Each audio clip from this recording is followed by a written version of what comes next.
Hello student or guys, I am DK Jadhav. You are watching my channel DK Jadhav Education for Mathematics. So let's we learn about the trigonometry table of mathematics class 10th. Now we will discuss about the trigonometric table. So according हम sine theta, cos theta, tan theta, cot theta और cosec theta और sec theta इनकी value find out करेंगे। तो हम sine theta यानी कि हमें जीरो की साइन 0 डिग्री की यदि हमें वैल्यू निकालनी है, फाइंड आउट करनी है, तो हम इससे निकालेंगे। किससे निकालेंगे? √0/4 से। देखो जीरो का होता है हमारा 0, 4 से यदि 0 का हम डिवाइड करते हैं, 4 से 0 को डिवाइड करेंगे और अंडरूट करेंगे उसका, तो 0 ही आएगा। क्या आएगा? 0। देखो यहाँ पर हमें 1 का अंडरूट हमें 1 ही होता है। क्या होता है? 1। 4 का हम निकालते हैं, हमारे पास होता है √4। 4 का हमारा जो अंडरूट होता है वो होता है हमारा 2। तो अपॉन में हम क्या कर सकते हैं? 2 कर सकते हैं। तो साइन जो 30 की वैल्यू होगी 30 डिग्री, साइन 30 डिग्री वो होगी हमारी 1/2। इसी तरीके से यदि हमें साइन 45 की वैल्यू फाइंड आउट कर लेंगे, साइन 45, तो इससे निकालेंगे हम साइन 45 की वैल्यू। देखो 2 से इसको डिवाइड कर सकेंगे, 2 2 सा 4, इसका मतलब है 1/2 अंडरूट के अंदर आ जाएगा। किस में आएगा ये? अंडरूट के अंदर। तो 1 का तो 1 ही होता है हमारा। 2 का हम अंडरूट निकालेंगे, 2 अगर निकालेंगे तो पॉइंटों में निकलता है, लेकिन हमें पॉइंटों में लेना नहीं है, इसको ऐसे ही लेना है अंडरूट के अंदर 2 को। तो हमारी जो साइन 45 की जो वैल्यू निकल के आएगी वो आएगी हमारी 1/√2। इसी तरीके से साइन 60 की यदि हमें वैल्यू निकालनी है, साइन 60 डिग्री, तो इससे हमें निकालनी है। देखो √3 का √3 होता है, क्योंकि इसका हमें पता नहीं है √3। अगर निकालेंगे तो वो पॉइंटों में निकलेगी। ठीक है, पॉइंटों में। तो पॉइंटों में हमें लेना नहीं है, हमें एक्यूरेट वैल्यू लेनी है। तो √3 का हम √3 लेंगे। √4 का हमें पता है कितना होता है भाई? 2। तो √4 का 2 होता है, जो कि हम निकाल चुके हैं पहले। ऐसे ही 4 को 4 से कैंसिल करेंगे तो ये 1 आ जाएगा अंडरूट के अंदर। इसी तरह से हम फाइंड आउट करनी है साइन 90 डिग्री की। साइन 90 डिग्री की वैल्यू जो हम फाइंड आउट करते हैं तो इससे निकालेंगे। √1 आएगा इसका, तो √1 होता है हमारा 1। इसी तरह से जब हमने फाइंड आउट कर चुके हैं हम साइन की वैल्यू, साइन का जस्ट अपोजिट यदि हम कोस थीटा कर दें, कोस की वैल्यू इसके अपोजिट कर दें साइन की, तो हमारे पास कोस की वैल्यू निकल के आ जाएगी। जैसे कि जो साइन 90 डिग्री की वैल्यू है वो हमारी कोस 0 की वैल्यू होगी, यानी कि साइन 90 डिग्री 1 है तो कोस 0 हमारा 1 होगा। ऐसे ही साइन 60 डिग्री √3/2 है, तो हमारा कोस 30 डिग्री √3/2 होगा। इसी तरह से साइन 45 यानी कि 45 और कोस 45 की वैल्यू हमारी सेम होती है। इस तरीके से साइन 30 की जो वैल्यू है हमारी, वो हमारी कोस 45 की होगी, यानी कि 1/2 या 1/2। इसी तरह से कोस 90 की जो हमारी वैल्यू होगी वो साइन 0 डिग्री की वैल्यू होगी। साइन 0 डिग्री की वैल्यू 0 है, तो कोस 90 की वैल्यू होगी हमारी 0।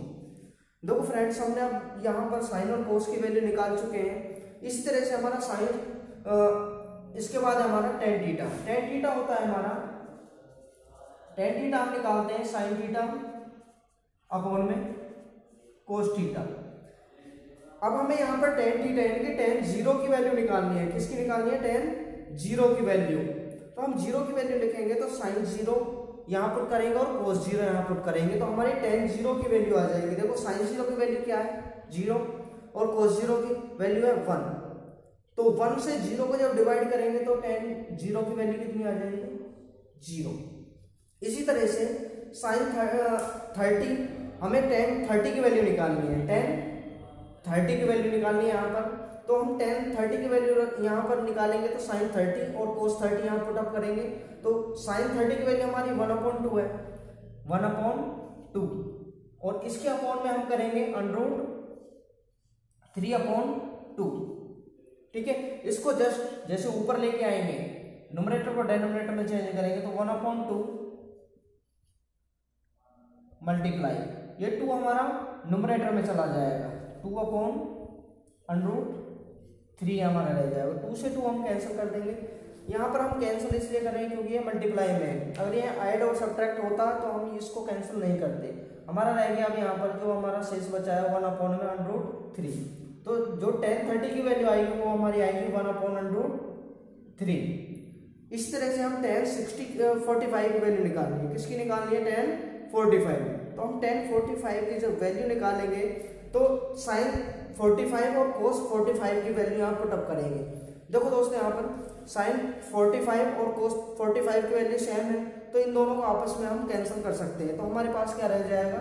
1 रह जाएगा। तो tan 45 की जो वैल्यू है वो कितनी आएगी? 1। इसके बाद हम tan 60 की वैल्यू रखनी है। tan 60 की वैल्यू जो हम फाइंड आउट करते हैं तो हमें sin 60 की वैल्यू और cos 60 की वैल्यू यानी cos 60 और sin 60 की वैल्यू हम पुटअप करनी है। जैसे हमने इसमें sin 30 की वैल्यू पुटअप की थी, sin 30 और cos 30 की वैल्यू। तो इसी तरह से हम देखो इसके अपॉन में इनको जब करेंगे, देखो tan 60 वैल्यू हमें tan 60 डिग्री निकालना है, तो sin 60 डिग्री अपॉन में cos 60 डिग्री। sin 60 डिग्री हमारा है √3/2 और cos 60 डिग्री हमारा 1/2। इसको हम ऊपर ले जाएंगे तो हमारे पास आएगा √3/2 मल्टीप्लाई 2/1। 2 से 2 कैंसिल तो √3 बचा। हमारे पास कितना बचा? √3। ये हमारा हो गया tan 60 की वैल्यू। tan 60 की वैल्यू कितनी होगी हमारी? √3। इसी तरीके से हम tan 90 की वैल्यू निकाल सकते हैं।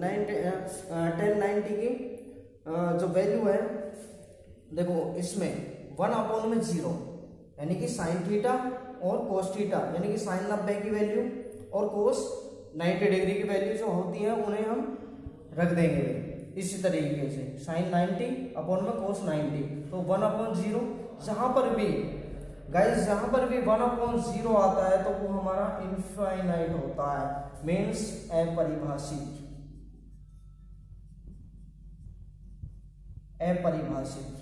तो ये हमारा क्या हो जाएगा? इनफाइनाइट। इसे बोलते हैं अपरिभाषित।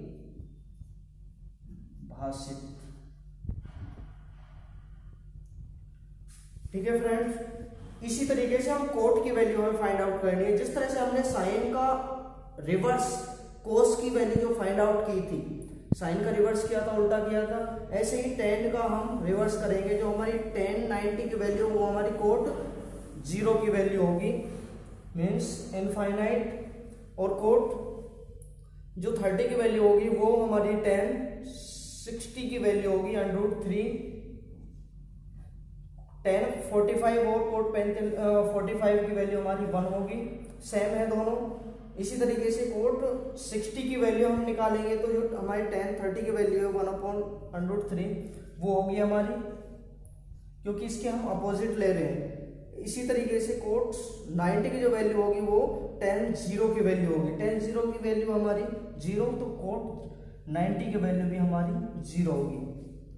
इस तरह से हमने साइन, कोस, tan और कोट की वैल्यू फाइंड आउट कर चुके हैं। अब हमें निकालनी है कोसेक यानी कि कोसिकेंट बोलते हैं इसे। कोसिकेंट की जब हम वैल्यू फाइंड आउट करते हैं तो कोसिकेंट होता है हमारा कोसिकेंट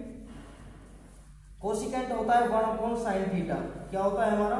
1/sin थीटा। इसका मतलब है कि हमें इसका उल्टा कर देना है साइन का। यहाँ पर जब हम वैल्यू पुटअप करेंगे हमें यहाँ पर निकालना है cos 0 की वैल्यू और कोसेक 0 की जब हम वैल्यू यहाँ पर फाइंड आउट करेंगे तो हमें यहाँ पर वैल्यू पुट करनी पड़ेगी 1/sin 0 की वैल्यू। तो यहाँ 0 क्या है? 1/0 है भाई, 1/0।